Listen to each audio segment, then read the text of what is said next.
Hello and welcome. I'm Geeta Mohan and you're watching India Today Global. Now, US President Donald Trump has rocked Davos, held the stage at the World Economic Forum in Davos for over an hour. And if there's one thing that stood out in that long speech, it's his stance on Greenland.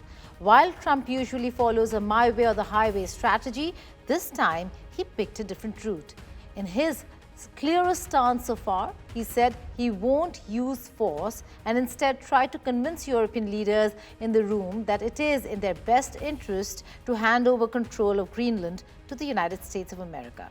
Preksha Jain with this report. Big, beautiful piece of ice. It's hard to call it land. It's a big piece of ice. A big, beautiful piece of ice that the US stupidly gave away. After the war, we gave Greenland back to Denmark. How stupid were we to do that? But we did it. But we gave it back. But how ungrateful are they now? Donald Trump is not usually a man of regrets. He is a man known to go after what he wants. This time around, at the World Economic Forum in Davos, Trump had a slightly different approach. What seemed like repentance over giving Greenland back was in fact a veiled reminder of how the US has historically had control over Greenland and can still get it back. Those missiles would be flying right over the center of that piece of ice. The threat wasn't subtle. Trump said it outright that the US has enough military power to use force on Greenland. Soon after the cautionary warning, he softened the blow by saying that while he could use force, he won't. We never asked for anything, and we never got anything. We probably won't get anything unless I decide to use excessive strength and force where we would be, frankly, unstoppable. But I won't do that. Okay? Now everyone's saying, oh, good. That's probably the biggest statement I made, because people thought I would use force. I don't have to use force. I don't want to use force. I won't use force. If not use of force, what's it going to be? Over the next few minutes, Trump laid out his case for why he believes the US annexing Greenland is in the best interests of America and Europe. It's the United States alone that can protect this giant mass of land, this giant piece of ice, develop it and improve it and make it so that it's good for Europe and safe for Europe and good for us. The American president put forth the idea that NATO needs the US to secure Greenland, and he would only do so if he gets full ownership. And all we're asking for is to get Greenland, including right title and ownership, because you need the ownership to defend it. You can't defend it on a lease. Number one, legally it's not defensible that way, totally. And number two, psychologically, who the hell wants to defend a license agreement or a lease? According to US media, European officials were planning to use the Davos Forum to stage a diplomatic intervention over Greenland. If so, will they continue with their plan, or has Trump succeeded in his convincing strategy? The world will soon know. We've never asked for anything else, and we could have kept that piece of land, and we didn't. So they have a choice. You can say yes, and we will be very appreciative, or you can say no, and we will remember. Preksha Jain for India Today. And breaking news coming in, big fallout of Trump's Greenland push. News that's just coming in, the European Union Parliament has stalled trade deal with the United States of America. Trade deal has been suspended in protest over Greenland and America's push for acquiring Greenland. Earlier, Trump slapped additional 10% tariffs on major European countries for not backing him over Greenland. Those were major European economies, and now a big move after Trump slams Europe in Davos. No trade deal with the United States of America as of now. That's the big news that's just coming in. Listen in. We decided just a few minutes ago that we will really put on hold this legislation. I guess he is now using tariff as a coercive instrument. And this was recognized by me and the shadows as well. So here they are using tariffs to give political pressure on us to sell Greenland. Therefore, we were quite clear. We will hold on the procedure with the two files until there is a clarity regarding Greenland and these threats. So we formulated quite clear until the threats are over. So there will be no possibility for compromise until the threats are there. Senior Editor Foreign Affairs Daniel Block joins me from New York to discuss what's happening on the ground. Daniel, thank you so much for joining me. It seems like in the United States of America and EU, relations are unraveling in Davos. Strong statement from European Union, even as Trump continues to push for Greenland. That's right. We're kind of in uncharted territory here, at least in the post-Cold War era, and I'd say maybe even going back through the Cold War era. The United States and Europe have always had very, very tight relations, again, in modern times. But we're in a situation now where you actually have a member of NATO, the dominant member of NATO, traditionally the provider of the security umbrella to other NATO countries, threatening other NATO states. And so I think so much of the shock and confusion that you see and the difficulty that many European leaders are having figuring out how to respond really just comes from the fact that, again, this is in many ways unprecedented. Indeed, it is. But it's not just about the fact that we will have to now closely watch what's going to happen with the trade deal between US and EU, but also a very important statement that came from that forum, from that stage, where he said that he's not going to use force against Greenland, but also threatened them that saying no is not an option anymore. What's really happening over here? What do you see and what's your reading on how Trump is going to go on with his Greenland plan? It's a great question, and it's just so hard to answer. Obviously, as you noted, the headline right now is Trump saying he won't use force to take Greenland. I'm not sure, and I imagine European leaders are also not sure whether they can take that at face value. One, Trump is just very unpredictable. He changes his mind often. So it's possible that he'll get up tomorrow or even later today or at some point and say, actually, no, force is back on the table. The other reason is there's still plenty of things short of force Trump can do to make Europe's life difficult. Tariffs are one thing we've seen that he's already started to move in the direction of doing. He could also, pull back on U.S. support for Ukraine, which is a major foreign policy priority for the Europeans. So he has other points of leverage he can exercise in order to make Europe's life difficult. Force is, again, obviously the big question. And as you said, he seems to have taken that off the table. But the points of leverage, the relationship has so many other facets that there are ways he can cajole the continent and make their lives way more difficult than they are right now. Okay, it's not just about Greenland over here. The fact that he's saying that America cannot defend a territory on lease. Now, that's a pretext, a premise in many ways than one, Daniel, not just for Greenland, but also for Chagos Islands, because that's also another area where we are seeing ICANN already preempt a huge diplomatic war with the United Kingdom.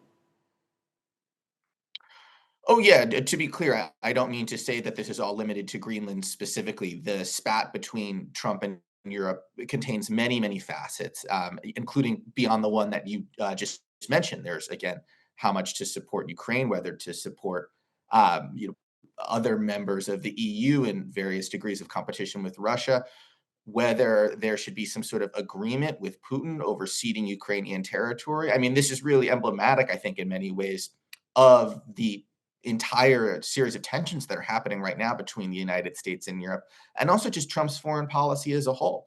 I mean, it touches on so many elements of how Trump seems to view the world, the way he behaves, his kind of unique doctrine. He calls it the Don Roe doctrine for American dominance over the Western Hemisphere. So really, I think you're right. It's about so much more than just Greenland specifically. It's a way of looking into Trump's view of the world altogether. Well, Daniel, like it or not, he spelled it out in no uncertain terms in terms of what the Trump administration is going to do from here on. And the fallout of which is that there is going to be no US-EU trade deal for now. It's off the table. It's been stalled. Daniel Block, thank you so much for joining me.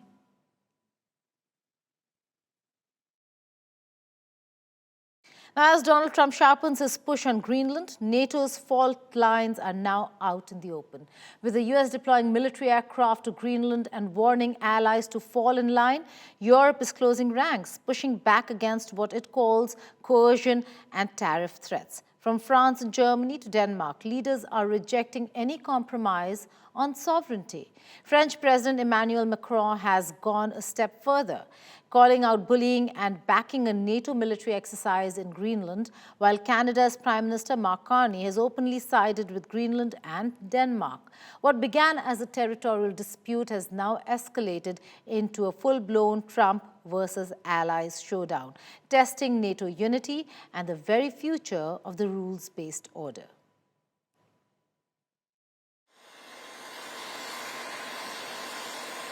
As Donald Trump guns for Greenland, the cracks within NATO are out in the open.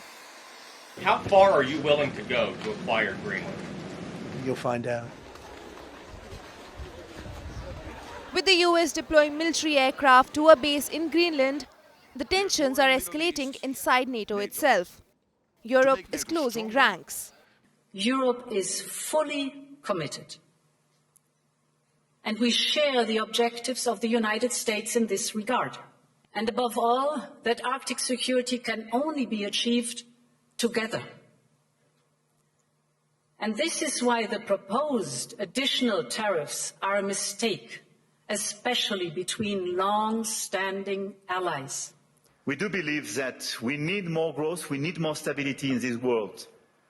But we do prefer respect to bullies. We do prefer science to plotism, and we do prefer rule of law to brutality. And a day after Trump showed Canada as part of the US in an AI-generated map, the Canadian Prime Minister openly challenged Washington on Tuesday. On Arctic sovereignty, we stand firmly with Greenland and Denmark and fully support their unique right to determine Greenland's future. Canada strongly opposes tariffs over Greenland and calls for focused talks to achieve our shared objectives of security and prosperity in the Arctic. We are in the midst of a rupture, not a transition. Over the past 2 decades, a series of crises in finance, health, energy, and geopolitics have laid bare the risks of extreme global integration. But more recently, great powers have begun using economic integration as weapons. Tariffs as leverage, financial infrastructure as coercion, supply chains as vulnerabilities to be exploited. Tensions are escalating. France has now asked for a NATO military exercise in Greenland. That we have decided to join the mutual exercise in Greenland without threatening anyone, but just supporting an ally and another European country, Denmark. Denmark emphasizes that there can be no negotiation on sovereignty, even as Greenland Prime Minister cautioned that EU must prepare for use of force. This is no longer just about territory. It's about the world order itself. Inside NATO, damage control is underway. Trump versus allies. Tariff versus sovereignty.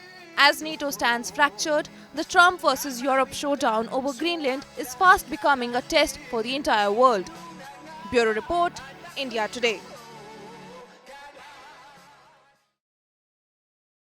On Statecraft today, why a tiny remote island suddenly triggering global outrage? From Greenland to Chagos Islands, which houses a critical US military base. What makes Diego Garcia so critical that Trump calls Britain's decision to hand over Chagos Islands to Mauritius total weakness? Is this about law, strategy, or raw power? And who really decides strength in the world? Find out here on Statecraft.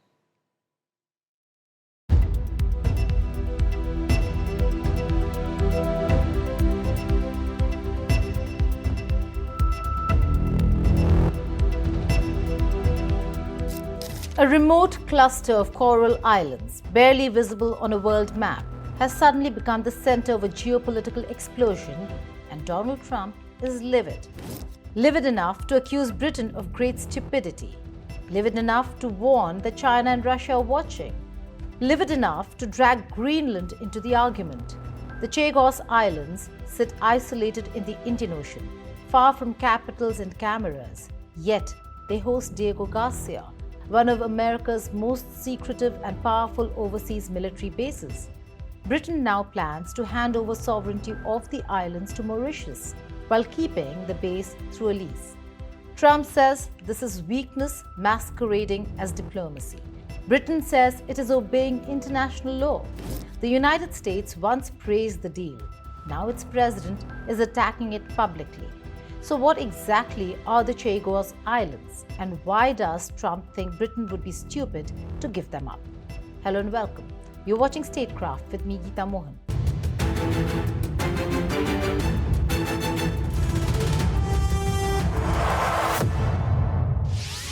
The controversy revolves around Diego Garcia, a remote island that anchors US and UK military power across Asia and West Asia.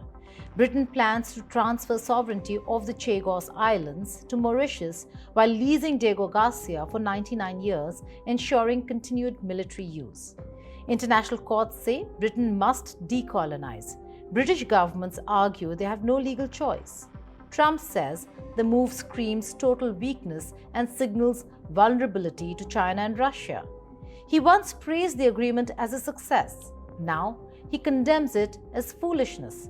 Is this a legal obligation Britain cannot escape, or a strategic mistake Trump believes the world's rivals will exploit? You know, when they originally were going to do it, they were talking about doing some concept of ownership.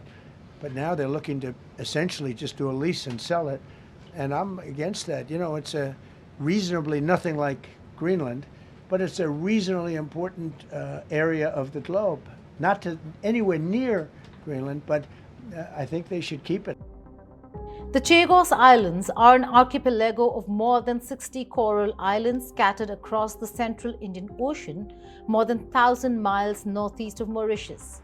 The land itself is tiny, just about 60 square kilometers, but it sits inside a vast oceanic space stretching roughly 56,000 square kilometers. Britain has administered the islands since 1965 as the British Indian Ocean Territory, but their history goes back much further. The UK took control of the islands along with Mauritius in 1814 under the Treaty of Paris after Napoleon's defeat. For decades, the islands were treated as a dependency of Mauritius, economically and administratively linked.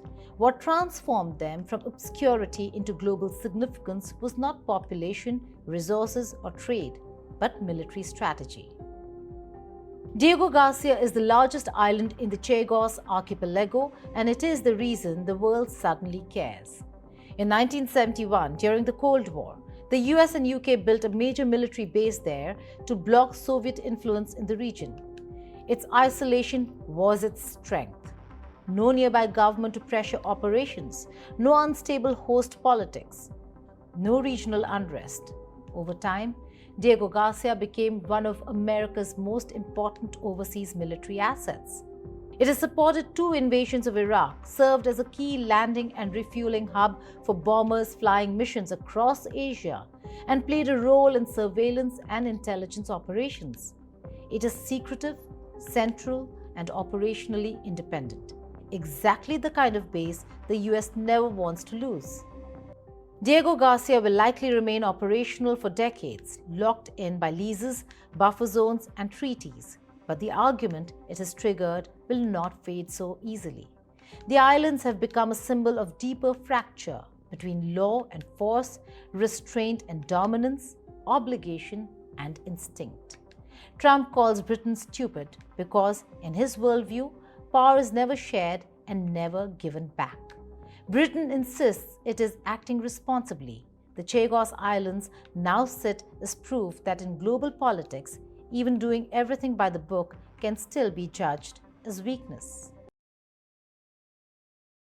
That's all in this bulletin from me, but before I go, US President Donald Trump has criticized the United Nations for failing to resolve global conflicts and floated a new board of peace focused on Gaza, although many are calling it an alternative to the UN.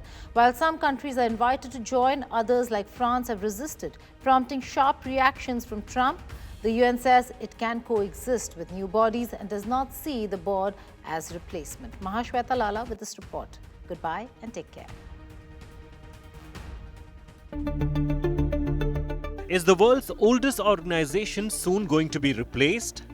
The United Nations, formed in 1945 after World War II to replace the League of Nations and to prevent future conflicts, today faces existential crisis. After US President Donald Trump was asked if the Board of Peace, established initially for restoring and rebuilding a new Gaza, would replace the old institution, this is what he had to say.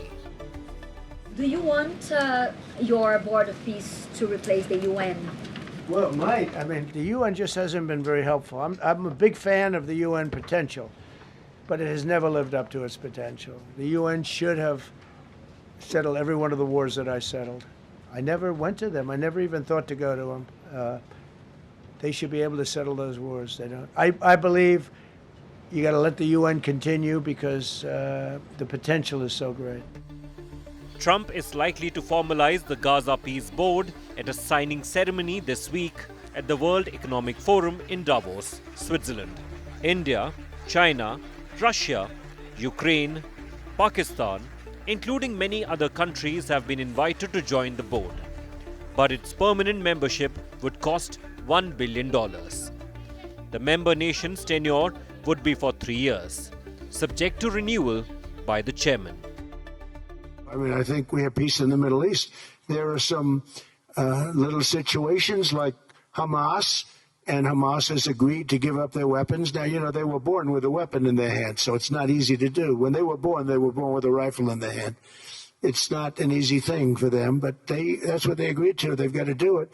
And we're going to know, Jared, over the next 2 or 3 days, certainly over the next 3 weeks, whether or not they're going to do it. If they don't do it, they'll be blown away very quickly. They'll be blown away. You know, we have 59 countries that are part of that whole peace deal. And some of those countries aren't even they're near the Middle East, but they're not in the Middle East traditionally. And they want to come in and take out Hamas. But countries like France have expressed their unwillingness to join the Board of Peace. This has made Trump use the tariff pressure tactics to push France to join the board. Do you have any response to President Macron saying he will not join the Board of Peace? Oh, did he say that? Well, nobody wants him because he's going to be out of office very soon. So, you know, that's all right. What I'll do is if they feel like Costco, I'll put a 200% tariff on his wines and champagnes, and he'll join. But he doesn't have to join. If he said that, you're probably giving it to me a little bit differently. But if he actually did say that, but as you know, he's going to be out of office in a few months. Meanwhile, the United Nations said the board is authorized by the Security Council strictly for its work on Gaza, but ruled out its non-existence. The UN has coexisted alongside any number of organizations. There are regional organizations, sub-regional organizations, various defense alliances around the world. Some of them we have relationship agreements with, some of them we don't. We would have to see, in terms of details, what the Board of Peace becomes as it actually is established, to know what sort of relationship we would have with it. Trump has criticized the UN on several occasions, and the most scathing was during his speech at the UNGA in 2025, where he claimed to have been a victim of a triple sabotage, when an escalator, teleprompter, and microphone all failed to work. We get it done. We have to negotiate. With Mahashweta Lala, Bureau Report, India Today.